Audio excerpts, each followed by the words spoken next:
ಪ್ರಪಂಚದ ಮೋಕ್ಷ ಪ್ರದಾತನಾದ ಪ್ರಭು ಯೇಸು ಕ್ರಿಸ್ತನವರ ನಾಮದಲ್ಲಿ ಕೂಡಿ ಬಂದಂತ ನಿಮ್ಮೆಲ್ಲರಿಗೂ ಪ್ರೀತಿಯ ಸ್ವಾಗತ ಹಾಗೂ ಶುಭಾಶಯಗಳು. ಪ್ರೇರೆ, ಮತ್ತೊಂದು ಸಾರಿ ಈ ಭಾನುವಾರ ಕರ್ತನ ಸಮ್ಮುಖದಲ್ಲಿ ನಾವು ಸೇರಿ ಬರುವುದಕ್ಕೆ ದೇವರು ನಮಗೆ ಕೊಟ್ಟಂತ ಈ ಅವಕಾಶಕ್ಕಾಗಿ ದೇವಾದಿ ದೇವರಿಗೆ ನಾವು ಸ್ತುತಿ ಸ್ತೋತ್ರಗಳನ್ನ ಹೇಳೋಣ.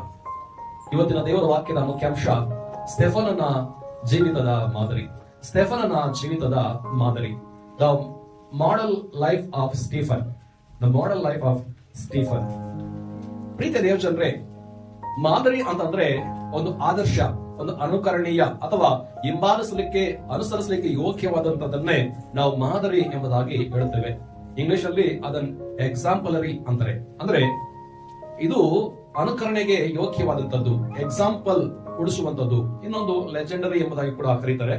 ಸೊ ಈ ರೀತಿಯಾಗಿ ಬೈಬಲ್ ಅಲ್ಲಿ ಅನೇಕ ಭಕ್ತರು ನಾವು ಹಿಂಬಾಲಿಸುವುದಕ್ಕೆ ಅಥವಾ ನಾವು ಅನುಸರಿಸುವುದಕ್ಕೆ, ನಾವು ಫಾಲೋ ಮಾಡಲಿಕ್ಕೆ ಯೋಗ್ಯರಾಗಿದ್ದಾರೆ.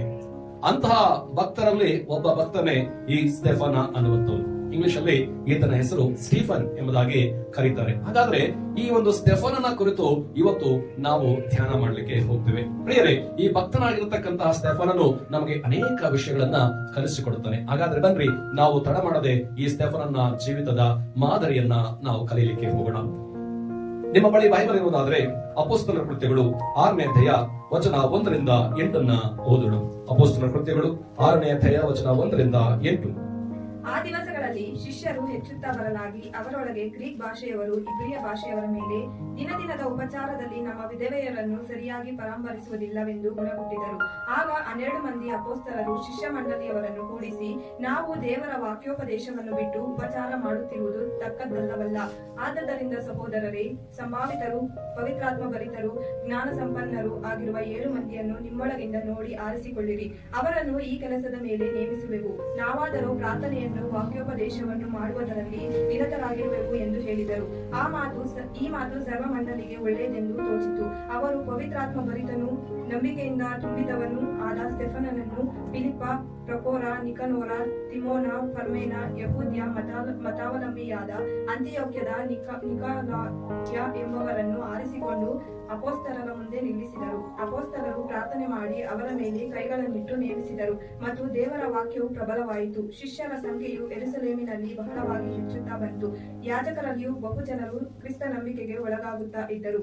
ಸ್ಟೆಫನನು ದೇವರ ಕೃಪೆಯಿಂದಲೂ ಬಲದಿಂದಲೂ ತುಂಬಿದವನಾಗಿ ಜನರಲ್ಲಿ ಮಹಾ ಅದ್ಭುತ ಕಾರ್ಯಗಳನ್ನು, ಸೂಚಕ ಕಾರ್ಯಗಳನ್ನು ಮಾಡುತ್ತಾ ಇದ್ದನು. ಆಮೆನ್. ಓದಿದಂತ ಸಹೋದರಿಗೆ ಧನ್ಯವಾದಗಳು. ಪ್ರಿಯರೇ, ನಾವೀಗಾಗಲೇ ಅಂಶವನ್ನ ಕೇಳಿಸಿಕೊಂಡಿದ್ದೇವೆ, ಸ್ಟೆಫನನ ಜೀವಿತದ ಮಾದರಿ ಎಂಬುದಾಗಿ ನಾವು ನೋಡುವಾಗ ಈ ಓದಿಕೊಂಡಂತಹ ವಾಕ್ಯ ಭಾಗದಲ್ಲಿ ಯೆರೂಸಲೇಮಿನಲ್ಲಿ ಇದ್ದಂತಹ ಸಭೆ, ಆದಿಯ ಸಭೆಯಲ್ಲಿ ಏನಾಗ್ತಾ ಇದೆ ಅಂತ ಹೇಳಿರುವಾಗ ಶಿಷ್ಯರ ಸಂಖ್ಯೆ ಹೆಚ್ಚುತ್ತಾ ಬರ್ತಾ ಇದೆ. ಅವರೊಳಗೆ ಗ್ರೀಕ್ ಭಾಷೆಯವರೆಗೂ ಮತ್ತು ಹಿಬ್ರಿಯ ಭಾಷೆಯವರೆಗೂ ಒಂದು ವಿವಾದ ಆಗ್ತಾ ಇದೆ. ಏನಪ್ಪಾ ಅಂತಂದ್ರೆ, ಇಲ್ಲಿ ಗ್ರೀಕ್ ಭಾಷೆಯವರು ಇಬ್ರಿಯ ಭಾಷೆಯವರ ಮೇಲೆ ಒಂದು ದೂರನ್ನ ಕೊಡ್ತಾ ಇದ್ದಾರೆ. ಏನೋ ದೂರ ಅಂತಂದ್ರೆ, ದಿನದ ಉಪಚಾರದಲ್ಲಿ ನಮ್ಮ ವಿಧವೆಯರನ್ನ ಸರಿಯಾಗಿ ಪರಾಮರಿಸ್ತಾ ಇಲ್ಲ ಎಂಬುದಾಗಿ ಗುಣಗೊಡ್ತಾ ಇದ್ದಾರೆ. ಅಂದ್ರೆ ಇಬ್ರಿಯ ವಿಧವೆಯರನ್ನ ಚೆನ್ನಾಗಿ ನೋಡ್ಕೊಳ್ತಾ ಇದ್ರಂತೆ, ಗ್ರೀಕ್ ವಿಧವೆಯರನ್ನ ಚೆನ್ನಾಗಿ ನೋಡ್ಕೊಳ್ತಾ ಇರ್ಲಿಲ್ಲ. ಅದರಿಂದ ಈ ಗ್ರೀಕ್ ನವರು ಏನ್ ಮಾಡ್ತಾರೆ, ಗುಣಗೊಡ್ತಾ ಇದ್ದಾರೆ, ಏನ್ರಿ ನಮ್ಮವ್ರನ್ನ ನೀವು ಸರಿಯಾಗಿ ನೋಡ್ಕೊಳ್ತಾ ಇಲ್ಲ ಎಂಬುದಾಗಿ. ಹಾಗಾದ್ರೆ ಈ ಸಂಗತಿ ಎಲ್ಲಿಗೆ ಬಂತು ಅಂತ ಹೇಳುವಾಗ 12 ಮಂದಿ ಅಪೊಸ್ತಲರ ಬಳಿಗೆ ಬಂದಾಗ ಅವರು ಒಂದು ಮಾತನ್ನು ಹೇಳ್ತಾರೆ. ಏನಂತಂದ್ರೆ, ನಾವು ದೇವರ ವಾಕ್ಯೋಪದೇಶವನ್ನು ಬಿಟ್ಟು ಉಪಚಾರ ಮಾಡುತ್ತಾ ಇರುವಂತದ್ದು ತಕ್ಕದಲ್ಲ. ಆದ್ರಿಂದ ನಾವೊಂದು ಕೆಲಸ ಮಾಡೋಣ, ಸಂಭಾವಿತರು, ಪವಿತ್ರಾತ್ಮ ಭರಿತರು, ಜ್ಞಾನ ಸಂಪನ್ನರು ಆಗಿರುವ 7 ಮಂದಿಯನ್ನು ನಿಮ್ಮೊಳಗಿಂದ ನೋಡಿ ಆರಿಸಿಕೊಳ್ಳ್ರಿ. ಅವರನ್ನು ಈ ಕೆಲಸದ ಮೇಲೆ, ಯಾವ ಕೆಲಸದ ಮೇಲೆ?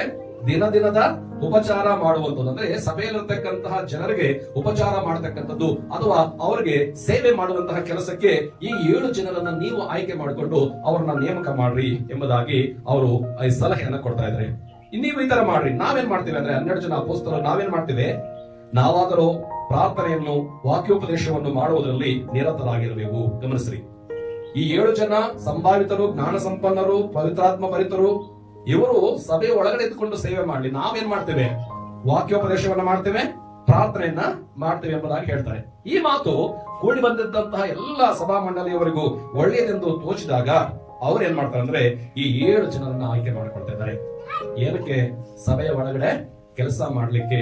ಯಾರ್ಯಾರು ಅವರೆಂದು ಹೇಳುವಾಗ, ಮೊದಲನೇದಾಗಿ ನಿಮ್ಗೆ ಅಲ್ಲಿ ಕಾಣಬರುವಂತಹ ಅವನ ಹೆಸರೇ ಸ್ಟೆಫನನು. ಎಲ್ಲರೂ ಹೇಳ್ರಿ, ಯಾರ ಹೆಸರು? ಸ್ಟೆಫನನು. ಓಕೆ, ಈ ಸ್ಟೆಫನನ ಕುರಿತು ಆತನ ಹೆಸರನ್ನು ಹೇಳುವುದಕ್ಕಿಂತ ಮೊದಲು ಬೈಬಲ್ ಹೇಳುತ್ತಂದ್ರೆ ಈ ಸ್ಟೆಫನನು ಏನಾಗಿದ್ದನು ಅಥವಾ ಎಂತವನಾಗಿದ್ದಾನೆ ಎಂಬುದಾಗಿ ಹೇಳುವಾಗ ಬೈಬಲ್ ಎರಡು ವಿಷಯಗಳು ಆತನ ಬಗ್ಗೆ ಹೇಳ್ತಾ ಇದೆ. ಏನಂತಂದ್ರೆ, ಮೊದಲನೇದಾಗಿ ಈ ಸ್ಟೆಫನನು ಪವಿತ್ರಾತ್ಮ ಭರಿತನು. ಎಲ್ಲರೂ ಹೇಳ್ರಿ, ಪವಿತ್ರಾತ್ಮ ಭರಿತನು. ಎರಡನೇದಾಗಿ ಈ ಸ್ಟೆಫನನ್ ಏನಾಗಿದ್ದಾನೆ ಅಂತ ಹೇಳುವಾಗ ಆತನು ನಂಬಿಕೆಯಿಂದ ತುಂಬಿದವನು. ಹೇಳ್ರಿ, ನಂಬಿಕೆಯಿಂದ ತುಂಬಿದವನು. ಪ್ರಿಯರೇ, ಈ ಪ್ರಾರಂಭದಲ್ಲಿಯೇ ಈ ಸ್ಟೆಫನನ ಕುರಿತು ಹೇಳಲ್ಪಟ್ಟಿರತಕ್ಕಂಥ ಎರಡು ಗುಣಗಳು ಅಥವಾ ಆತನಲ್ಲಿರತಕ್ಕಂಥ ಎರಡು ವ್ಯಕ್ತಿತ್ವಗಳು ಏನಪ್ಪಾ ಅಂತಂದ್ರೆ, ಆತನು ಮೊದಲನೇದಾಗಿ ಆತನು ಏನಾಗಿದ್ದಾನೆ ಎಂಬುದಾಗಿ ನಾವು ನೋಡುವ ಸಂದರ್ಭದಲ್ಲಿ ಆತನು ಪವಿತ್ರಾತ್ಮ ಭರಿತನಾಗಿದ್ದಾನೆ. ಎರಡನೇದಾಗಿ ನಂಬಿಕೆಯಿಂದ ತುಂಬಿದವನಾಗಿದ್ದಾನೆ.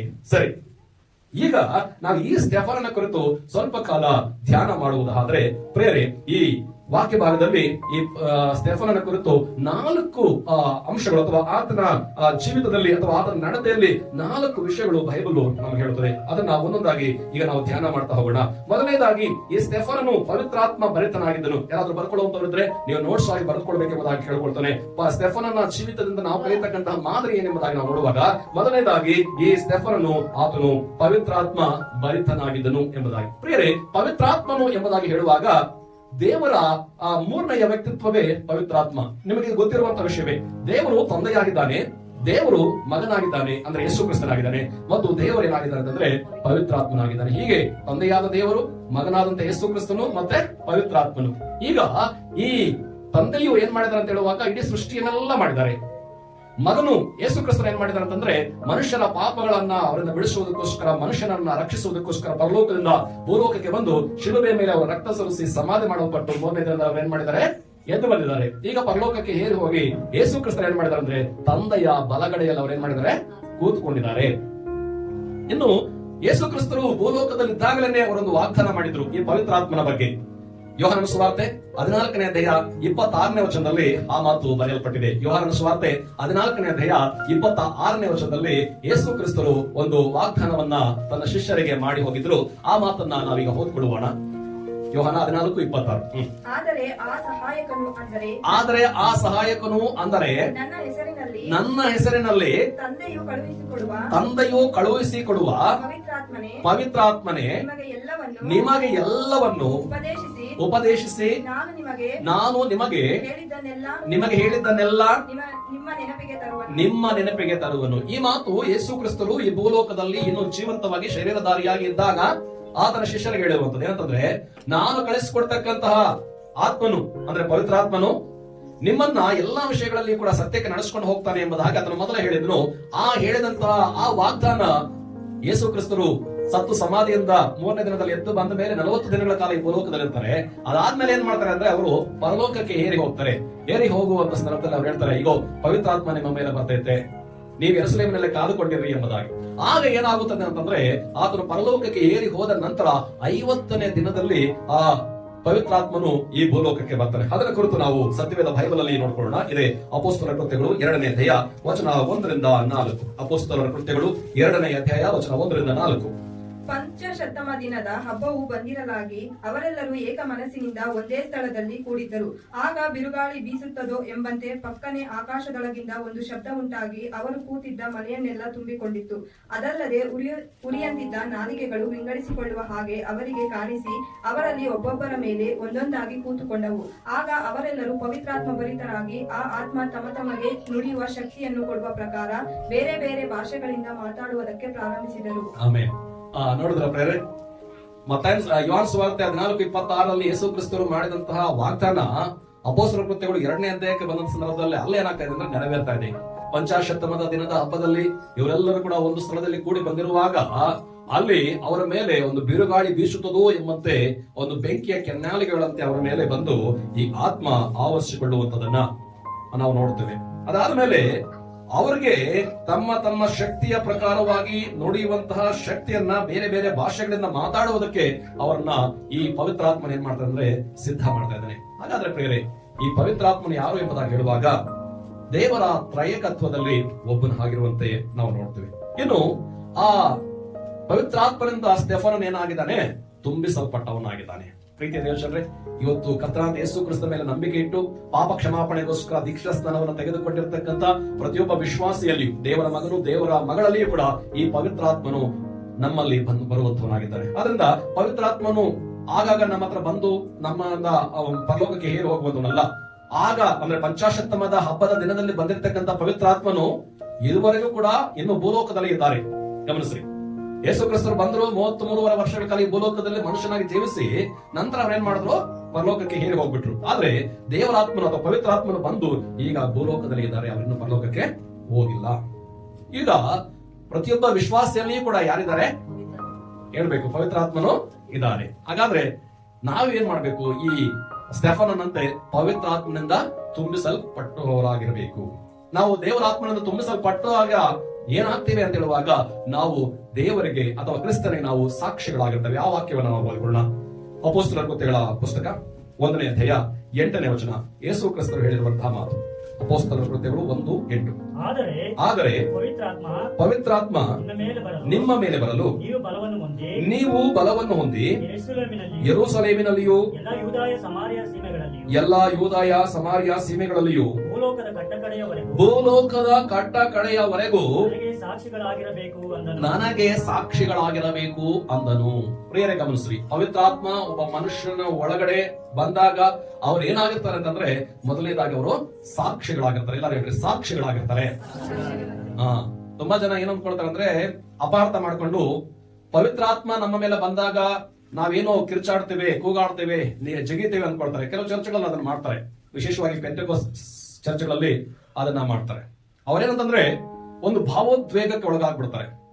ಭಾವೋದ್ವೇಗಕ್ಕೆ ಒಳಗಾಗಿ ಅವರು ಆ ಕೀಬೋರ್ಡ್ ಗಳನ್ನ ಹೆಚ್ಚಿನ ಸೌಂಡ್ ಮಾಡಿ, ಡಿಜೆ ಸೌಂಡ್ ಹೆಚ್ಚಾದಾಗ ಅಥವಾ ಅಲ್ಲಿರ್ತಕ್ಕಂತ ಒಂದು ಸೌಂಡ್ ಸಿಸ್ಟಮ್ ಮ್ಯೂಸಿಕ್ ಜಾಸ್ತಿ ಮಾಡಿದಾಗ ಅಥವಾ ಡ್ರಮ್ಸ್ ಜೋರಾಗಿ ಬಡಿಯುವಾಗ ಇವ್ರೇನ್ ಮಾಡ್ತಾರೆ ಅಂದ್ರೆ, ಜೋರಾಗಿ ಕೈಗಳನ್ನು ತಟ್ಟಿ ತಟ್ಟಿ ತಟ್ಟಿ ಭಾವೋದ್ವೇಗಕ್ಕೆ ಒಳಗಾಗಿ ಬಹುಶಃ ಪವಿತ್ರಾತ್ಮನಿಂದ ತುಂಬಿಸಲ್ಪಟ್ರೆ ಈ ತರ ನಾನು ಕೂಡ ಮಾಡಬೇಕೇನೋ ಎಂಬುದಾಗಿ ಅನೇಕರು ತಮಗೆ ಗೊತ್ತಿಲ್ಲದಂತೆ ಅವರು ಕೂಡ ಮಾಡುವಂತವರು ಆಗ್ಬಿಡ್ತಾರೆ. ಇನ್ನು ಕೆಲವು ಕಡೆಗಳಲ್ಲಿ ಪವಿತ್ರಾತ್ಮ ನಿಮ್ಮಲ್ಲಿ ಬಂದಿರುವಂತದಕ್ಕೆ ಗುರುತೇನಂತಂದ್ರೆ, ನೀವು ಅನ್ಯ ಭಾಷೆಗಳಿಂದ ಮಾತನಾಡಬೇಕು ಎಂಬುದಾಗಿ ಅವ್ರು ಏನ್ ಮಾಡ್ತಾರೆ ಅಂತಂದ್ರೆ, ಅವರು ಕೆಲವರನ್ನ ಕೇಳ್ಕೊಳ್ತಾರೆ, ನೀವು ಅನ್ಯ ಭಾಷೆ ಮಾತಾಡಿ ಮಾತಾಡಿ ಮಾತಾಡಿ ಮಾತಾಡಿದ್ರೆ ಅವರ ಕಾಟಕ್ಕೆ ನೀವು ಏನ್ ಮಾಡ್ತಾರೆ, ಏನೋ ಬಾಯಿಗೆ ಬಂದದ್ದು ಮಾತಾಡ್ಬಿಡ್ತಾರೆ. ಬೇರೆ ಅನ್ಯ ಭಾಷೆ ಅಂದ್ರೆ ಅದಲ್ಲ. ಅನ್ಯ ಭಾಷೆ, ಅನ್ಯ ಅಂದ್ರೆ ಬೇರೆದು, ಭಾಷೆ ಅಂದ್ರೆ ಮಾತು, ಬೇರೆಯವ್ರ ಮಾತು. ಉದಾಹರಣೆಗೆ ಈಗ ನಾವು ಕನ್ನಡಿಗರು, ಅದೇ ನಾವು ತಮಿಳು ಮಾತಾಡಿದ್ರೆ, ಅದೇ ನಾವು ಮಲಯಾಳಂ ಮಾತಾಡಿದ್ರೆ, ಅದೇ ನಾವು ಒರಿಯಾ ಮಾತಾಡಿದ್ರೆ, ಅದೇ ನಾವು ಗುಜರಾತಿ ಮಾತಾಡಿದ್ರೆ, ಅದೇ ನಾವು ಅಸ್ಸಾಮಿ ಮಾತಾಡಿದ್ರೆ, ಅದೆಲ್ಲ ನಮ್ಗೆ ಏನ್ ಭಾಷೆ? ಬೇರೆ ಭಾಷೆ. ಅನ್ಯ ಭಾಷೆ ಅಂದ್ರೆ ಬೇರೆ ಭಾಷೆ ಅಷ್ಟೇ ಹೊರತು, ತುಂಬಾ ಜನ ಇವತ್ತು ಅಂದುಕೊಳ್ಳುವಂತಹ ರೀತಿಯಲ್ಲಿ ಬಾಯಿಗೆ ಬಂದಂತದನ್ನ ಮಾತಾಡುವಂಥದ್ದು ಅನ್ಯ ಭಾಷೆ ಅಲ್ಲ. ಅದು ಬೈಬಲ್ ಕೂಡ ಅನುಮತಿಸುವುದಿಲ್ಲ. ಆದ್ರೆ ಅವ್ನು ಕೇಳ್ರಿ, ನೀವ್ ಏನ್ ಮಾತಾಡ್ತಾ ಇದಾರೆ ನಮ್ಗೆ ಗೊತ್ತಂದ್ರೆ ನಮ್ಗೆ ಗೊತ್ತಿಲ್ಲ ಅಂತ ಹೇಳ್ತಾರೆ. ಈಗ ಒಬ್ಬ ವ್ಯಕ್ತಿ ಮಾತಾಡುವುದೇ ಆದ್ರೆ ಹೇಳಿದನ್ನೇ ಹೇಳಕ್ಕಾಗುತ್ತಾ? ಹೇಳಿದ್ರೆ ಹೇಳಕ್ಕಾಗುತ್ತಾ? ಆದ್ರೆ ನೀವು ಅನ್ಯ ಭಾಷೆಗಳು ಮಾತಾಡುವಂತ ನೋಡ್ರಿ, ಅವರೊಂದು 2 ನಿಮಿಷ ಮಾತಾಡಿದ್ರಂದ್ರೆ ಸುಮಾರು ಒಂದು 40-50 ಸಾರಿ ಅವರು ಹೇಳಿರ್ತಕ್ಕಂತಹ ಪದಗಳನ್ನೇ ಅವರು ಹೇಳಿರ್ತಾರೆ. ಹಾಗಾದ್ರೆ ಪ್ರೇರೆ ಅನ್ಯ ಭಾಷೆ ಅದು ಅಲ್ಲ. ಹಾಗಾದ್ರೆ ಇವತ್ತು ಪವಿತ್ರಾತ್ಮನಿಂದ ತುಂಬಿಸಲ್ಪಟ್ಟಿದ್ದೇವೆ ಅನ್ನೋದಕ್ಕೆ ಗುರುತೇನೆಂದ್ರೆ, ನಾನು ಒಬ್ಬ ಸಾಕ್ಷಿ ಆಗಿರ್ತೇನೆ. ಯಾರಿಗೆ ಸಾಕ್ಷಿ? ಕ್ರಿಸ್ತನಿಗೆ ಸಾಕ್ಷಿ. ಎಲ್ಲಿ ಸಾಕ್ಷಿ ಅಂತ ಹೇಳುವಾಗ, ಈ ದೇವರ ವಾಕ್ಯ ಅಪೊಸ್ತಲರ ಕೃತ್ಯಗಳು 1ನೇ ಅಧ್ಯಾಯ 8ನೇ ವಚನದ ಪ್ರಕಾರವಾಗಿ ಮೊದಲು ಯೆರೂಸಲೇಮಿನಲ್ಲಿ, ಯೆರೂಸಲೇಮು ಅನ್ನುವಂಥದ್ದು ನಮ್ಮ ಸಭೆಗೆ ಅದು ಹೋಲಿಕೆ ಆಗಿದೆ, ನಮ್ಮ ಕುಟುಂಬಕ್ಕೆ ಹೋಲಿಕೆ ಆಗಿದೆ. ಎರಡನೇದಾಗಿ ಯೂದಾಯ ಅನ್ನುವಂಥದ್ದು ನಮ್ಮ ಗ್ರಾಮಗಳು ಅಥವಾ ನಾವು ವಾಸ ಮಾಡತಕ್ಕಂಥ ನಮ್ಮ ಪರಿಸರಕ್ಕೆ ಹೋಲಿಕೆ ಆಗಿದೆ. ಮೂರನೇದಾಗಿ ಏನಾಗಿದೆ?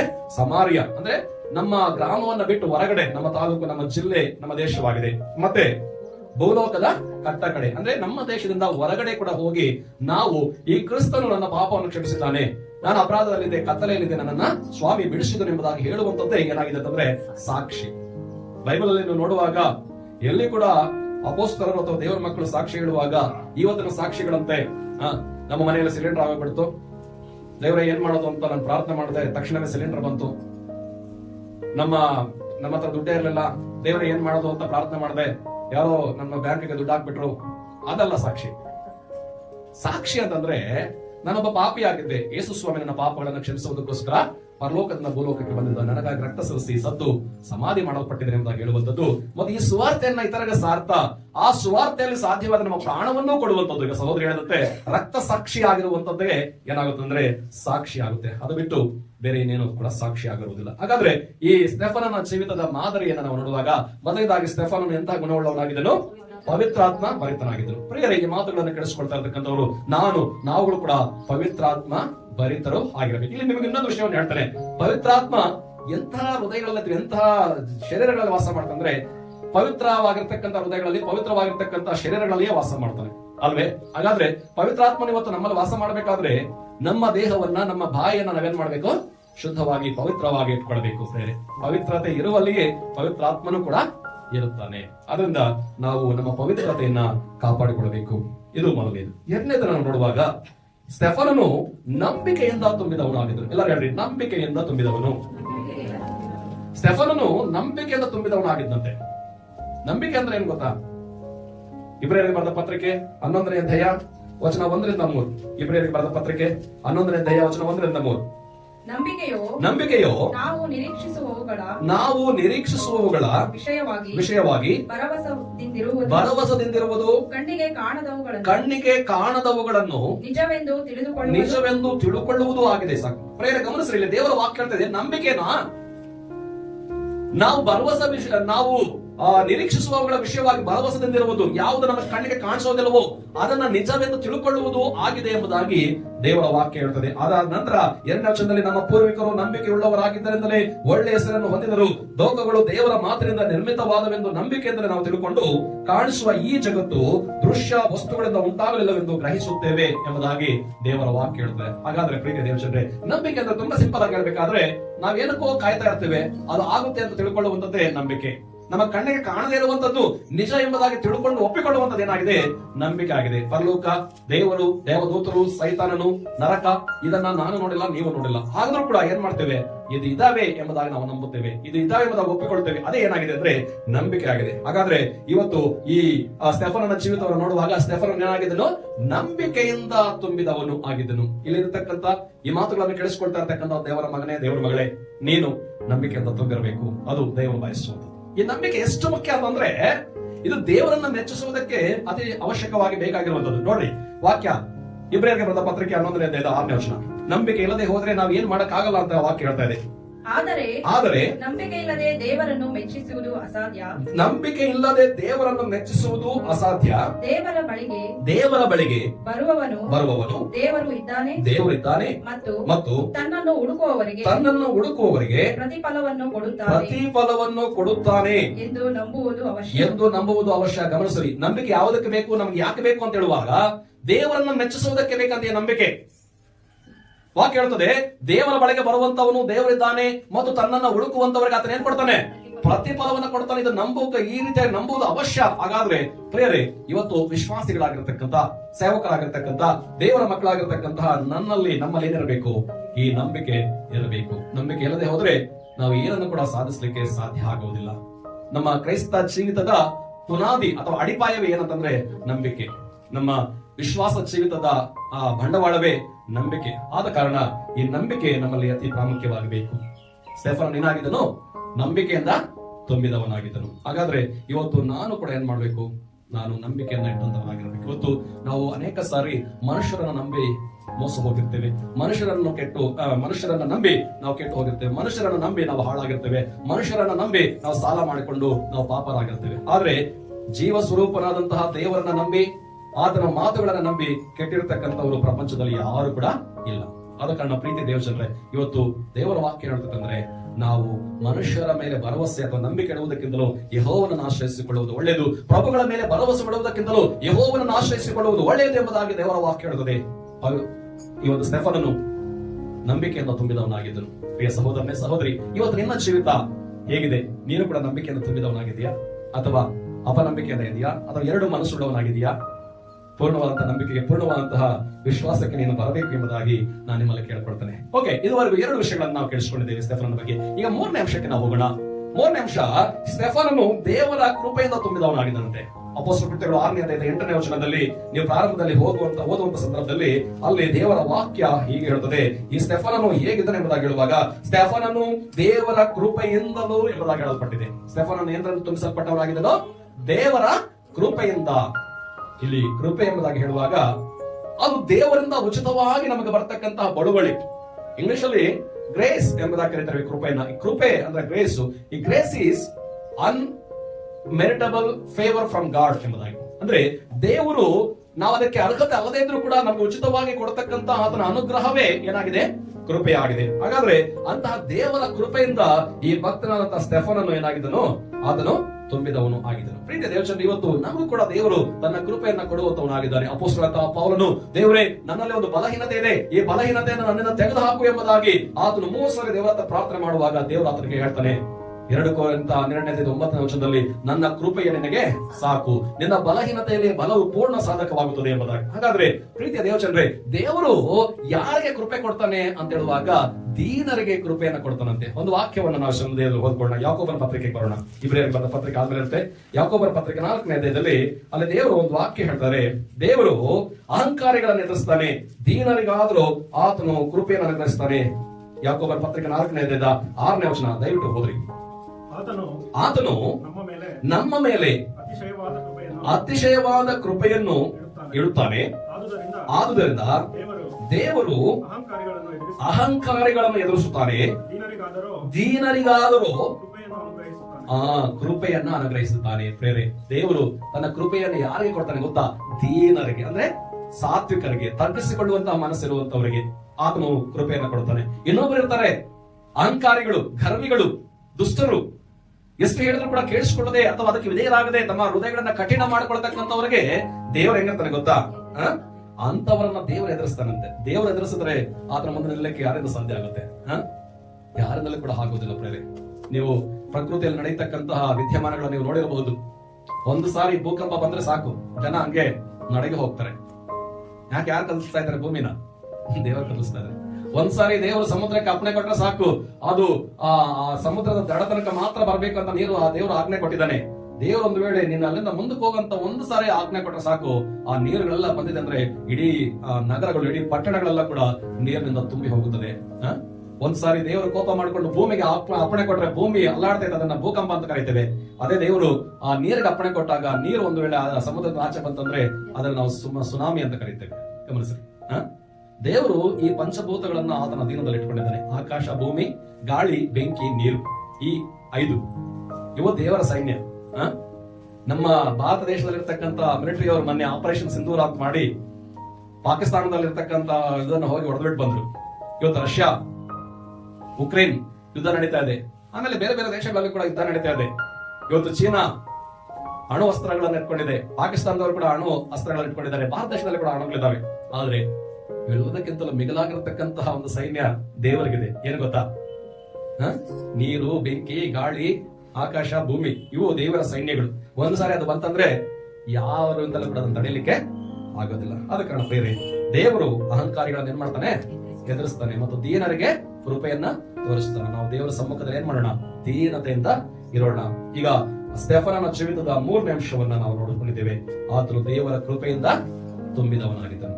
4ನೇ ವಿಷಯ, ಸ್ಟೆಫನನು ದೇವರ ಬಲದಿಂದಲೂ ತುಂಬಿದವನಾಗಿದ್ದನು. ಕೇವಲ ಕೃಪೆಯಿಂದ ಮಾತ್ರವಲ್ಲ, ದೇವರ ಬಲದಿಂದಲೂ ತುಂಬಿದವನಾಗಿದ್ದನಂತೆ. ಆ ಮಾತನ್ನ ಅಪೊಸ್ತಲ ಕೃತ್ಯಗಳು 6ನೇ ಅಧ್ಯಾಯದ 8ನೇ ವಚನದ B ಭಾಗದಲ್ಲಿ ನಾವು ನೋಡ್ಕೊಳ್ತೇವೆ. ಸ್ಟೆಫನನು ದೇವರ ಕೃಪೆಯಿಂದಲೂ ಬಲದಿಂದಲೂ ತುಂಬಿದವನಾಗಿ, ಬರೀ ಕೃಪೆಯಿಂದ ಮಾತ್ರ ಅಲ್ಲ, ಬಲದಿಂದಲೂ ಕೂಡ ತುಂಬಿದಂತೆ. ಯಾರ ಬಲದಿಂದ? ದೇವರ ಬಲದಿಂದ ತುಂಬಿದವನಾಗಿ ಜನರಲ್ಲಿ ಮಹಾ ಅದ್ಭುತ ಕಾರ್ಯಗಳನ್ನು, ಸೂಚಕ ಕಾರ್ಯಗಳನ್ನು ಮಾಡುತ್ತಾ ಇದ್ದನು. ಹಾಗಾದ್ರೆ ಪ್ರೀತಿಯ ದೇವರೇ, ಆವತ್ತು ದೇವರು ಈ ಸ್ಟೆಫನನಿಗೆ ಬಲ ಕೊಟ್ಟನು.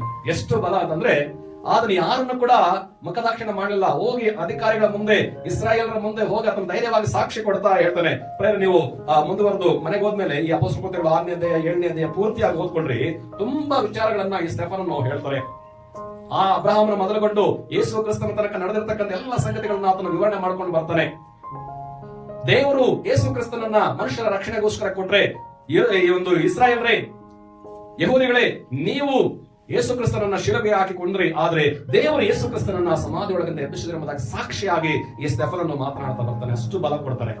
ಇದನ್ನ ನೋಡಿದಂತಹ ಜನರು ಅವನ ಮೇಲೆ ಉಗ್ರ ಕೋಪವುಳ್ಳವರಾಗಿ ಹಲ್ಲು ಕಡೆಯುತ್ತಾ ಅವನನ್ನ ಕೊಲ್ಲಬೇಕೆಂಬುದಾಗಿ ಅವನ ಮೇಲೆ ಕಲ್ಲುಗಳು ಎಸೆತಾ ಇರ್ತಾರೆ. ಬೇರೆ ನಮಗೆ ಇದೆಲ್ಲ ಅಪೊಸ್ತಲ ಕೃತ್ಯಗಳು 7ನೇ ಅಧ್ಯಾಯದಲ್ಲಿ ಇದೆ. 54 ವಚನದಿಂದ ಆದ್ಮೇಲೆ ಈ ಮಾತುಗಳನ್ನು ಕೇಳಿ ಅವರು ರೌದ್ರ ಮನಸ್ಸುಳ್ಳವರಾಗಿ ಅವನ ಮೇಲೆ ಹಲ್ಲು ಕಡಿದರು. ಆದರೆ ಅವನು ಪವಿತ್ರಾತ್ಮ ಭರಿತನಾಗಿ ಆಕಾಶದ ಕಡೆಗೆ ದೃಷ್ಟಿಸಿ ನೋಡಿ ದೇವರ ಪ್ರಭಾವವನ್ನು, ದೇವರ ಬಲಗಡೆಯಲ್ಲಿ ನಿಂತಿದ್ದ ಯೇಸುವನ್ನು ಕಂಡು. ಗಮನಿಸಿ, ಇವನು ಮಾತಾಡ್ತಾ ಇದ್ರೆ ಕೇಳಿಸ್ಕೊಳ್ತಕ್ಕಂಥವ್ರಿಗೆ ತಗೊಳ್ಕೊಳಕ್ ಆಗದೆ ಅವನ ಮೇಲೆ ಏನ್ ಮಾಡ್ತಾ ಇದ್ದಂತೆ? ರೌದ್ರನಾಗಿ ಅವನ ಹಲ್ಲು ಕಡ್ಕೊಂಡು ಅವನ ಮೇಲೆ ಅವನನ್ನು ಸಾಯಿಸೋದಕ್ಕೆ ಕಲ್ಲಾಗ್ತಾ ಇದ್ರೆ ಆತನು ಮಾತ್ರ ಸಮಾಧಾನವಾಗಿ ಪವಿತ್ರಾತ್ಮ ಭರಿತನಾಗಿ ಎಲ್ಲೇ ನೋಡ್ತಾ ಇದ್ದಾನೆ? ಆಕಾಶದ ಕಡೆ ನೋಡುವಾಗ ಆಕಾಶ ತೆರೆದಿದೆಯಂತೆ. ಮತ್ತೆ ಪರಲೋಕದಲ್ಲಿ ದೇವರ ಬಲಗಡೆಯಲ್ಲಿ ಯೇಸು ಸ್ವಾಮಿ ಏನ್ ಮಾಡಿದ್ದಾರೆ? ಎದ್ದು ಕೂತ್ಕೊಂಡಿಲ್ಲ, ಬೈಬಲ್ ಹೇಳುತ್ತೆ ನಿಂತಿದ್ದಾರೆ. ಭಕ್ತರ ಅನೇಕರು ಪರಲೋಕದಲ್ಲಿ ಯೇಸು ಸ್ವಾಮಿಯವರು ತಂದೆಯ ಬಲಗಡೆಯಲ್ಲಿ ಕೂತಿರುವಂತದನ್ನು ನೋಡಿದ್ದಾರೆ. ಆದ್ರೆ ಈ ಸ್ಟೆಫನನ್ನು ಒಬ್ಬನು ಮಾತ್ರವೇ ಯೇಸು ಸ್ವಾಮಿ ನಿಂತಿರುವುದನ್ನ ಗಮನಿಸಿದ್ದಾರೆ. ಗಮನಿಸ್ರಿ, ಈ ಸ್ಟೆಫನನು ಆ ದೇವರ ಸೇವೆ ನಿಮಿತ್ತವಾಗಿ, ಅದನ್ನು ಕೊಟ್ಟಂತ ಸಾಕ್ಷ್ಯ ನಿಮಿತ್ತವಾಗಿ ಆ ಕಲ್ಲೆಸೆದು ಆತನು ಕೊಲೆಗೆ ಅಥವಾ ಮರಣಕ್ಕೆ ಗುರಿ ಆಗ್ತಾ ಇರುವ ಸಂದರ್ಭದಲ್ಲಿ ಅದನ್ನು ನೋಡಿದಂತ ಯೇಸು ಕ್ರಿಸ್ತರ ಪರಲೋಕದಲ್ಲಿ ತಂದೆಯ ಬಲಗಡೆಯಲ್ಲಿ ಸಿಂಹಾಸನದಿಂದ ಆತ ಏನ್ ಮಾಡಿದಾನೆ? ಎದ್ದು ನಿಂತಿದ್ದಾನೆ. ನಿಂತಿರುವಂತ ಸಂದರ್ಭದಲ್ಲಿ ಆ ಸ್ಟೆಫನನ್ನು ಹೇಳ್ತಾ ಇದ್ದಾನೆ, ನೋಡ್ರಿ ಇನ್ನೇನು ಸಾಯ್ತಾ ಇದ್ದಾನೆ. ಆ ಸಾಯುವಂತ ಸಮಯದಲ್ಲಿ 56ನೇ ವಚನ, ಅಪೊಸ್ತಲರ ಕೃತ್ಯಗಳು 7ನೇ ಅಧ್ಯಾಯ 56ನೇ ವಚನ, ಅಗೋ ಆಕಾಶವು ತೆರೆದಿರುವುದನ್ನು ಮನುಷ್ಯ ಕುಮಾರನು ದೇವರ ಬಲಗಡೆಯಲ್ಲಿ ನಿಂತಿರುವುದನ್ನು ನೋಡುತ್ತೇನೆ. ಅದನ್ನ ಹೇಳ್ತದೆ, ಆಕಾಶ ತೆರೆದಿದೆ, ಮನುಷ್ಯ ಕುಮಾರನು ಅಂದ್ರೆ ಯೇಸು ಕ್ರಿಸ್ತನು ದೇವರ ಬಲಗಡೆಯಲ್ಲಿ ನಿಂತಿರುವುದನ್ನು ನೋಡುತ್ತೇನೆ ಎಂದು ಹೇಳಿದನು. 57, ಆದರೆ ಅವರು ಮಹಾಶಬ್ದದಿಂದ ಕೂಗಿ ಕಿವಿಗಳನ್ನು ಮುಚ್ಚಿಕೊಂಡು ಒಟ್ಟಾಗಿ ಅವರ ಮೇಲೆ ಬಿದ್ದು ಅವರನ್ನು ಊರ ಹೊರಕ್ಕೆ ನೂಕಿಕೊಂಡು ಹೋಗಿ ಕೊಲ್ಲುವುದಕ್ಕೆ ಕಲ್ಲೆಸೆದರು. ಸಾಕ್ಷಿಗಳು ತಮ್ಮ ಬಟ್ಟೆಗಳನ್ನು ತೆಗೆದು ಸೌಲನೆಂಬ ಒಬ್ಬ ಯೌವನಸ್ಥನ ಕಾಲುಗಳ ಬಳಿಯಲ್ಲಿ ಇಟ್ಟರು. ಅವರು ಸ್ಟೆಫನನ ಮೇಲೆ ಕಲ್ಲೆಸೆಯುತ್ತಾ ಇರಲು ಅವನು ಕರ್ತನ ಹೆಸರನ್ನು ಹೇಳಿ 60ನೇ ವಚನದಲ್ಲಿ ಪ್ರಾರ್ಥನೆ ಮಾಡ್ತಾ ಇದ್ದಾನೆ, ಯೇಸು ಸ್ವಾಮಿಯೇ ನನ್ನ ಆತ್ಮವನ್ನು ಸೇರಿಸಿಕೋ ಎಂದು ಪ್ರಾರ್ಥಿಸಿ ಮೊಣಕಾಲೂರಿ, ಕರ್ತನೆ ಈ ಪಾಪವನ್ನು ಅವರ ಮೇಲೆ ಹೊರಿಸಬೇಡವೆಂದು ಮಹಾಶಬ್ದದಿಂದ ಕೂಗಿದನು.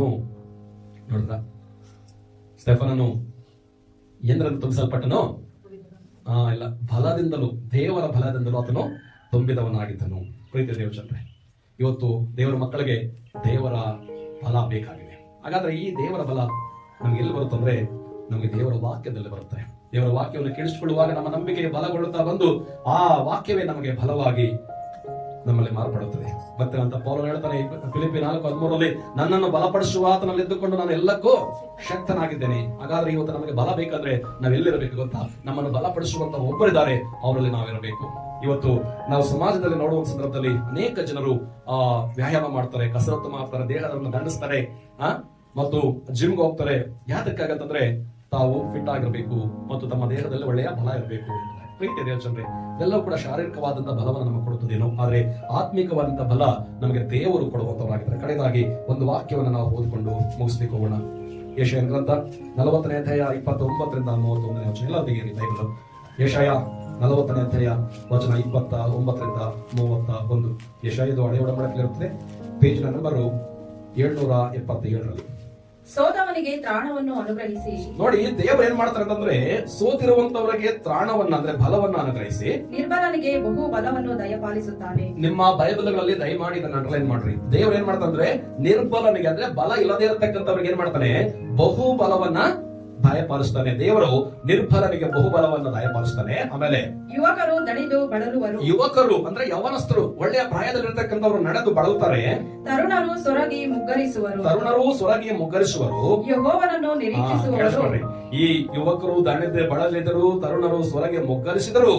ಯೆಹೋವನನ್ನ ಯಾರು ನಿರೀಕ್ಷಿಸಿಕೊಳ್ತಾರೋ, ಯೆಹೋವನನ್ನ ಯಾರು ಕಾದುಕೊಂಡಿರ್ತಾರೋ, ಯೆಹೋವನ ಮೇಲೆ ಯಾರು ಆಧಾರ ಪಟ್ಟಿರ್ತಾರೋ, ನನಗೆ ದೇವರೇ ಬಲ, ನನಗೆ ದೇವರ ಎಲ್ಲವೂ ಎಂಬುದಾಗಿ ಯಾರು ಹೇಳ್ತಾರೋ ಅಂತವರು ಮುಂದೆ ಬರ್ರಿ. ಹೊಸ ಬಲವನ್ನು ಹೊಂದುವರು. ಆ ಮಾತನ್ನ ನೀವು ಮಾಡ್ಕೊಳ್ರಿ. ಹೊಸ ಬಲವನ್ನು ಎಲ್ಲ ಹೇಳ್ರಿ, ಹೊಸ ಬಲವನ್ನು ಹೊಂದುವರು. ಮುಂದೆ ನಾವು ಓದುವಾಗ, ಹದ್ದುಗಳಂತೆ ರೆಕ್ಕೆಗಳನ್ನು ಚಾಚಿಕೊಂಡು ಹೇರುವರು, ಓಡಿ ದಣೆಯರು, ನಡೆದು ಬಳಲರು. ಹಾಗಾದ್ರೆ ಪ್ರೀತಿ ದೇವಚಂದ್ರೆ, ಇವತ್ತು ನಮಗೂ ಕೂಡ ಬಲ ಬೇಕು ಅಂತಂದ್ರೆ ನಾವು ಎಲ್ಲಿ ಆ ಬಲವನ್ನು ಹೊಂದಿಕೊಳ್ಳಬೇಕು ಅಂತಂದ್ರೆ ನಾವು ದೇವರಲ್ಲಿಯೇ ಹೊಂದಿಕೊಳ್ಳಬೇಕು. ಹಾಗಾದ್ರೆ ಈ ದೇವರ ಮಾತುಗಳು ಹೇಳ್ತಾ ಇರುವ ಸಂದರ್ಭದಲ್ಲಿ ಅದನ್ನು ಶ್ರದ್ಧೆಯನ್ನ ಕೇಳಬೇಕು. ಕೇಳಿರ್ತಕ್ಕಂಥ ನಮ್ಮ ಹೃದಯದಲ್ಲಿ ಇಟ್ಕೊಳ್ಬೇಕು. ಹೃದಯದಲ್ಲಿ ಇಟ್ಟುಕೊಂಡಿರ್ತಕ್ಕಂಥ ಆ ವಾಕ್ಯಗಳ ಪ್ರಕಾರವಾಗಿ ನಾವು ನಡೆದುಕೊಂಡಾಗ ದೇವರ ಬಲ ನಮಗೆ ಸಿಗುತ್ತದೆ. ಪ್ರೀತಿ ದೇವಚಂದ್ರೆ, ಆಗ ನಾವೇನಾಗ್ತೀವಿ ಅಂತಂದ್ರೆ ನಾವು ಕೂಡ ಒಂದು ಮಾದರಿಯಾಗಿ ಬದುಕಲಿಕ್ಕೆ ಸಾಧ್ಯ. ಹಾಗಾದ್ರೆ ಇವತ್ತು ನಾವು ಕಲ್ತಿರ್ತಕ್ಕಂಥ ದೇವರ ವಾಕ್ಯ ಯಾವ ಅಂಶ ಅಂತಂದ್ರೆ ಸ್ಟೆಫನನ ಜೀವಿತದ ಮಾದರಿ. ಬೇರೆ ಏನು 4 ಅಂಶಗಳನ್ನು ಕಲ್ತುಕೊಂಡಿದ್ದೇವೆ. ಮೊದಲನೇದಾಗ ಆತನು ಪವಿತ್ರಾತ್ಮದಿಂದ ತುಂಬಿದವನಾಗಿದ್ದನು. ಎರಡನೇದು ನಂಬಿಕೆಯನ್ನು ತುಂಬಿದವನಾಗಿದ್ದನು. ಮೂರನೇದಾಗ ಆತನು ಕೃಪೆಯನ್ನು ತುಂಬಿದವನಾಗಿದ್ದನು. 4ನೇದಾಗಿ ಆತನು ದೇವರ ಬಲದಿಂದ ತುಂಬಿದವನಾಗಿದ್ದನು. ಹಾಗಾದ್ರೆ ಅಂದು ಆತನಿಗೆ ಬಲ ಕೊಟ್ಟಂತಹ ದೇವರು ಇವತ್ತು ನಮಗೂ ಕೂಡ ಬಲ ಕೊಡಬೇಕಂದ್ರೆ ನಾವು ಕೂಡ ಸ್ಟೆಫನನಂತೆ ಬದುಕಬೇಕು. ಆತನು ಸಾಕ್ಷಿಯಾಗಿ ಬದುಕಿದ್ರು. ಬೇರೆ ಆತನು ಸುವಾರ್ತೆಯನ್ನು ಸಾರುವಾಗ ಅದನ್ನ ಕೇಳಿಸ್ಕೊಂಡಂತವರು ಅದನ್ನ ಕೇಳಿಸ್ಕೊಳ್ಳೋದಕ್ಕೆ ಇಷ್ಟವಿಲ್ಲದೆ ಆತನನ್ನ ಕಲ್ಲೆಸೆದು ಕೊಂದು ಹಾಕ್ಬಿಟ್ರು. ಕೊಂದು ಹಾಕುವಾಗ್ಲೂ ಕೂಡ ಆತನು ಎಲ್ಲಿ ನೋಡಿದನು? ಅಯ್ಯೋ, ಯಾಕೆ ನನಗೆ ಕಷ್ಟ ಬಂದ್ಬಿಡ್ತು, ನಾನು ಬಿಟ್ಟು ಬಿಡ್ರಿ, ನಾನು ಇನ್ನ ಮೇಲೆ ಹೇಳಲ್ಲ, ಈ ಸುವಾರ್ತೆಗೆ ನಾನು ಬರಲ್ಲ, ನಿಮ್ಮವರೆಗೆ ನಾನು ಬರಲ್ಲ, ಬೇರೆಯವ್ರು ಹೊರಟೋಗ್ತೇನೆ ಅಥವಾ ಊರನ್ನ ಬಿಟ್ಟು ಹೋಗ್ಬಿಡ್ತೇನೆ ಅಂತ ಹೇಳಿಲ್ಲ. ಆಕಾಶದ ಕಡೆಗೆ ನೋಡ್ತಾ ಇರುವಾಗ ಆಕಾಶ ತೆರೆಯಿತಂತ ತನಗೆ. ಪರಲೋಕದಲ್ಲಿ ದೇವರ ಬಲಗಡೆಯಲ್ಲಿ ಯೇಸು ಸ್ವಾಮಿ ಎದ್ದು ನಿಂತುಕೊಂಡಿದ್ದಾರಂತೆ.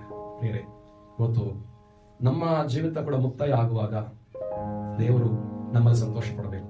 ನಮ್ಗೆ ಹೇಗೋ ಒಂದು ದಿನ ಮರಣ ಬರುತ್ತೆ ಅಲ್ವಾ? ಎಷ್ಟು ವರ್ಷ ಬದುಕೋದು ಕೂಡ ಒಂದೊಂದು ಸಾಯ್ತೀವಿ, ಗೊತ್ತಿಲ್ಲ. ಕಾಯಿಲೆ ಬಂದು ಸಾಯ್ಬೋದು, ಆಕ್ಸಿಡೆಂಟ್ ಆಗಿ ಸಾಯ್ಬೋದು, ಅಥವಾ ಬೇರೆ ಇನ್ನೇಗೋ ನಮ್ಗೆ ಸಾವು ಅಂತೂ ಒಟ್ಟಿನಲ್ಲಿ ಬರುತ್ತೆ ಅಲ್ವಾ? ಆದ್ರೆ ಆ ಸಾವು ದೇವರ ಸೇವೆಯಲ್ಲಿ ಬಂದ್ರೆ ತುಂಬಾ ಒಳ್ಳೇದು. ನೋಡ್ರಿ, ಈ ಸ್ಟೆಫನನು ಸತ್ತಾಗ ಹೆಂಗೆ ಅವನಿಗೆ ಸಂತೋಷ ಅಲ್ವೇ? ಅವನು ಸತ್ತ ತಕ್ಷಣ ಏನಾಗಿರ್ತಾರೆ, ಒಂದು ದೇವದೂತರು ಬಂದು ಅವನ ಆತ್ಮನ ತೆಗೆದುಕೊಂಡು ಪರದೇಶದಲ್ಲಿ ಅಬ್ರಹಾಮನ ಎದೆಗೆ ಹೊರಗೆ ಸೇರ್ತಾರೆ. ಅಲ್ಲಿ ಆತನಿಗೆ ವಿಶ್ರಾಂತಿ ಸಿಗ್ತೈತೆ. ಪ್ರೀತಿ ದೇವಜನ, ಇದು ನಾವು ಈ ಭೂಲೋಕದಲ್ಲಿ ಬದುಕಿರುವಾಗ ತಿಳಿದುಕೊಳ್ಳಬೇಕಾಗಿರ್ತಕ್ಕಂಥ ಅತಿ ಮುಖ್ಯವಾಗಿರ್ತಕ್ಕಂಥ ಸತ್ಯ. ಅದೇ ಹೊರತು ಯೇಸು ಸ್ವಾಮಿ ನಂಬಿದ್ರೆ ರೋಗ ಹೋಗ್ತೈತೆ, ಯೇಸು ಸ್ವಾಮಿ ನಂಬಿದ್ರೆ ನಮಗೆ ಏನಂದ್ರೆ ಏನೋ ಒಳ್ಳೇದಾಗ್ಬಿಡ್ತೈತೆ, ಇದಲ್ಲ.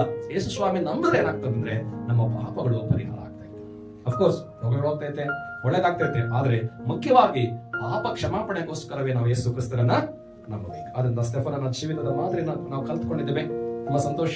ಕಲ್ತಿರ್ತಕ್ಕಂಥ ಮತ್ತು ಕೇಳಿಸ್ಕೊಂಡಿರ್ತಕ್ಕಂಥ ಈ ಮಾತುಗಳನ್ನ ನಾವು ಮತ್ತೆ ಮತ್ತೆ ಧ್ಯಾನ ಮಾಡೋಣ. ಕೇವಲ ಇಲ್ಲಿ ಭಾನುವಾರ ಸಭೆಯಲ್ಲಿ ಕೇಳಿಸ್ಕೊಂಡು ಅಷ್ಟಕ್ಕೆ ಮಾತ್ರ ಬಿಟ್ಬಿಟ್ಟು ಹೊರಟೋಗ್ಬೇಡ್ರಿ. ಮನೆಗೆ ಹೋದ್ಮೇಲೆ ಕೂಡ ಏನು ಸಭೆಯಲ್ಲಿ ವಾಕ್ಯ ಹೇಳ್ತಾ ಇತ್ತು, ಏನನ್ನ ಕೇಳಿಸ್ಕೊಂಡಿದ್ದೇನೆ, ಏನ್ ಅಂಶಗಳಿದ್ದಾವೆ, ಭಕ್ತರಾದ ಸ್ಟೆಫನನು ಹೇಗೆ ಬದುಕಿದನು, ನಾನು ಹೇಗೆ ಬದುಕಬೇಕು ಅನ್ನುವಂಥದ್ದನ್ನ ನಮ್ಮ ಮನಸ್ಸಿಗೆ ನಾವು ತಂದುಕೊಂಡು ಬೆರೋಯ ಸಭೆಯವರ ತರ ನಾವು ಮನೆಗೆ ಹೋದ್ಮೇಲೆ ಶಾಸ್ತ್ರ ಗ್ರಂಥಗಳನ್ನ ಪರಿಶೋಧನೆ ಮಾಡೋಣ. ಅವ್ರು ಹೇಳಿದಂತ ಎಲ್ಲವೂ ಕೂಡ ಸತ್ಯ ಇದೆಯಾ, ಅಥವಾ ಅವ್ರು ಹೇಳಿರೋದ್ರಲ್ಲಿ ಯಾವ್ದಾದ್ರು ಸುಳ್ಳಿದೆಯಾ ಎಂಬುದಾಗಿ ನಾವು ಮನೆಗೆ ಹೋಗಿ ಪರಿಶೋಧನೆ ಮಾಡಿಕೊಂಡು ಆ ವಾಕ್ಯದ ಪ್ರಕಾರವಾಗಿ ನಾವು ಬದುಕೋಣ. ಆ ರೀತಿ ಮಾಡ್ಲಿಕ್ಕೆ ದೇವರು ನಮಗೆ ಸಹಾಯ ಮಾಡ್ಲಿ. ಕಣ್ಮುಚ್ಚಿರಿ ಪ್ರಾರ್ಥನೆ. ತಂದೆಯಾದ ದೇವರೇ, ನಿಮ್ಮ ಮಗನಾದ ಯೇಸು ಕ್ರಿಸ್ತನವರ ಮೂಲಕ ನಮಗೆ ನೀವು ಕೊಟ್ಟಂತ ಈ ಒಳ್ಳೆಯ ಅವಕಾಶಕ್ಕಾಗಿ ಸ್ತೋತ್ರ ಮಾಡ್ತೀವಿ. ಸ್ಟೆಫನನ ಜೀವಿತದ ಮಾದರಿಯನ್ನು ನಾವು ನೋಡುವಾಗ 4 ಅಂಶಗಳು ಭಕ್ತನ ಜೀವಿತದ ನಮಗೆ ಕಂಡು ಬರ್ತವೆ. ಅವನು ಪವಿತ್ರಾತ್ಮದಿಂದ ತುಂಬಿದವನಾಗಿದ್ದನು, ಆತನ ನಂಬಿಕೆಯಿಂದ ತುಂಬಿದವನಾಗಿದ್ದನು, ದೇವರ ಕೃಪೆಯಿಂದ ತುಂಬಿದವನಾಗಿದ್ದನು, ದೇವರ ಬಲದಿಂದ ತುಂಬಿದವನಾಗಿದ್ದನು. ಸ್ವಾಮಿ, ಇವತ್ತು ನಾವು ಕೂಡ ಕರ್ತನೆ ಪವಿತ್ರಾತ್ಮದಿಂದಲೂ ನಂಬಿಕೆಯಿಂದಲೂ ನಿಮ್ಮ ಕೃಪೆಯಿಂದಲೂ ನಿಮ್ಮ ಬಲದಿಂದಲೂ ತುಂಬಿಕೊಂಡು ನಮ್ಮ ಜೀವಿತಗಳಲ್ಲಿ ನಾವು ಯೆರೂಸಲೇಮಿನಲ್ಲಿ, ಯೂದಾಯ, ಸಮಾರ್ಯ, ಲೋಕದ ಕಟ್ಟ ಕಡೆಯವರೆಗೂ ಸಾಕ್ಷಿಗಳಾಗಿರ್ಲಿಕ್ಕೆ ನಮ್ಮ ಸಭೆಯಲ್ಲಿ, ನಮ್ಮ ಕುಟುಂಬದಲ್ಲಿ, ನಮ್ಮ ಹಳ್ಳಿಯಲ್ಲಿ, ನಮ್ಮ ಸುತ್ತಮುತ್ತಲಿರ್ತಕ್ಕಂಥ ಗ್ರಾಮಗಳು, ನಮ್ಮ ಜಿಲ್ಲೆ, ನಮ್ಮ ರಾಜ್ಯ, ದೇಶ ಸಾಧ್ಯವಾದರೆ ನೀವು ನಮಗೆ ಅವಕಾಶ ಕೊಟ್ಟರೆ ಹೊರದೇಶಗಳಲ್ಲಿ ಕೂಡ ಲೋಕದ ಕಟ್ಟ ಕಡೆಗೂ ನಾವು ನಿಮಗೆ ಸಾಕ್ಷಿಗಳಾಗಿರುವುದಕ್ಕೆ ನಮಗೂ ಕೂಡ ನೀವು ಕೃಪೆ ಕೊಡ್ರಪ್ಪ.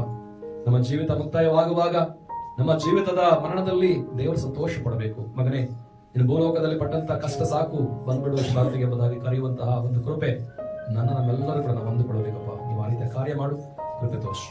ಎಲ್ಲ ಮಹಿಮೆ ನಿಮಗಾಗ್ಲಿ. ನಿಮ್ಮ ಮಕ್ಕಳು ವಾಕ್ಯವನ್ನು ಕೇಳಿಸ್ಕೊಂಡಿದ್ದೇವೆ, ಕೇಳಿಸ್ಕೊಂಡಂತ ವಾಕ್ಯಗಳು ನಮ್ಮ ಜೀವಿತಕ್ಕೆ ಅದು ಬೆಳಕಾಗಿರ್ಲಿ. ದೇವರೇ, ವಾಕ್ಯದ ಪ್ರಕಾರವಾಗಿ ನಡೆಯುವುದಕ್ಕೆ ನಮ್ಗೆಲ್ಲರಿಗೂ ಕೃಪೆ ಕೊಡಪ್ಪ. ನೀವು ಹಾಗೆ ಮಾಡುವುದಕ್ಕಾಗಿ ಸ್ತೋತ್ರ. ರಕ್ಷಕರಾದ ಯೇಸು ಪ್ರಭು ಪುಣ್ಯ ನಾಮದಲ್ಲಿ ಬೇಡಿಕೊಳ್ಳುತ್ತೇವೆ ತಂದೆಯೇ, ಆಮೆನ್. ನಮ್ಮ ಕರ್ತನಾದ ಯೇಸು ಕ್ರಿಸ್ತನವರ ಕೃಪೆಯು, ತಂದೆಯಾದ ದೇವರ ಪ್ರೀತಿಯು, ಪರಿಶುದ್ಧಾತ್ಮನ ಅನ್ಯೋನ್ಯತೆ ಸಹವಾಸ ನಡೆಸುವಿಕೆ ಸೇರಿ ಬಂದಂತ ನಮ್ಮೆಲ್ಲರ ಮೇಲೆಯೂ ಅಪಾರವಾಗಿ ನೆಲೆಗೊಂಡಿರಲಿ. ಆಮೆನ್. ಎಲ್ಲರಿಗೂ ಧನ್ಯವಾದಗಳು. ಮತ್ತೆ ಮುಂದಿನ ವಾರ ಮತ್ತೊಂದು ಅಂಶದ ಜೊತೆಗೆ ನಿಮ್ಮ ಜೊತೆ ಬರ್ತೇನೆ. ಅದುವರೆಗೂ ದೇವರು ನಿಮ್ಮೆಲ್ಲ ಆಶೀರ್ವದಿಸಲಿ.